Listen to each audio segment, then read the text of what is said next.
Welcome to another edition of Outside the Huddle. I'm Robert Giovanetti alongside of head coach Kliff Kingsbury. Red Raiders win 59-20, 69-20. I took 10 points off the board against UTEP this weekend. 2-0. Coach, your overall thoughts after the first 2 weekends?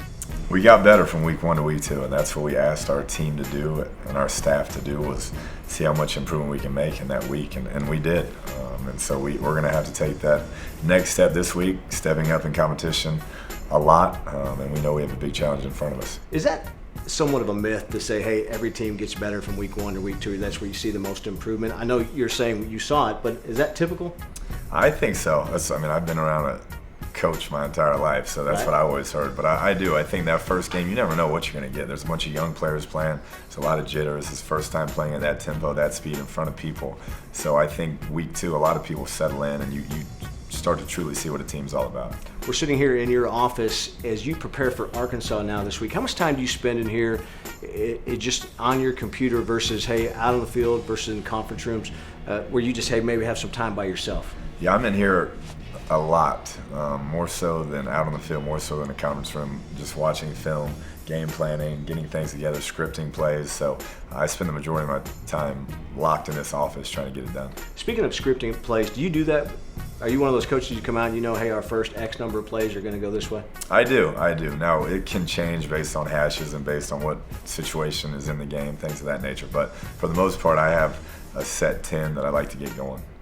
Pat now has been very good, very comfortable in his first 2 games. Are you happy with his overall progress? I am. Number one, just ball security. He's really been good taking care of the ball, still riding that fine line of taking some shots and extending plays, but taking care of the football. And so we know this next week going on the road, it's going to be a hostile environment, but he's played on the road in a tough place before, and so I think he'll handle it well. You told us on week 1 before the Sam Houston game, hey, we've got to do a better job with penalties, better job with turning the ball over. Boy, they came through this weekend, only 4 penalties. They did.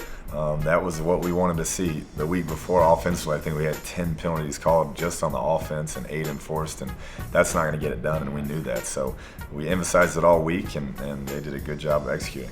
Who defensively stuck out to you last week? And obviously you have to be very happy with the defensive performance. Yeah, I think the 2 guys that came back that didn't play week 1, Gary Moore and Pete Robertson, both brought a lot of energy, both made a bunch of big plays in the backfield, and they are key guys for us.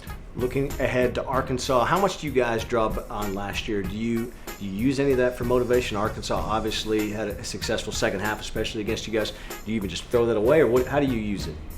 I think, if they aren't motivated based upon not only last year the way it went, but to be able to go on the road in an incredible environment, atmosphere, then we probably have our own problems. So there won't be a lot of rah-rah going on. Like I said, we're just going to work on trying to get better this week and improving areas we need to improve upon. It's kind of what we talked about last week. You only get 12 of these, right? So you should be pretty jacked up heading up to Fayetteville this weekend. Every single one of them. You work your tail off for 9 months. You better enjoy every one. And the road games are special, and getting to play in a sold-out atmosphere at night will be a great experience for everybody. Obviously, they're all tough, but you've got a tough 3-game stretch coming up: Arkansas, TCU, Baylor.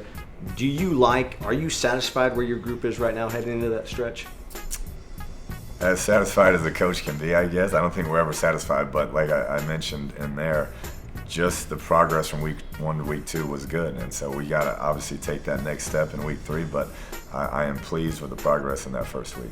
Head coach Kliff Kingsbury, this is Outside the Huddle, brought to you by Southwest Bank.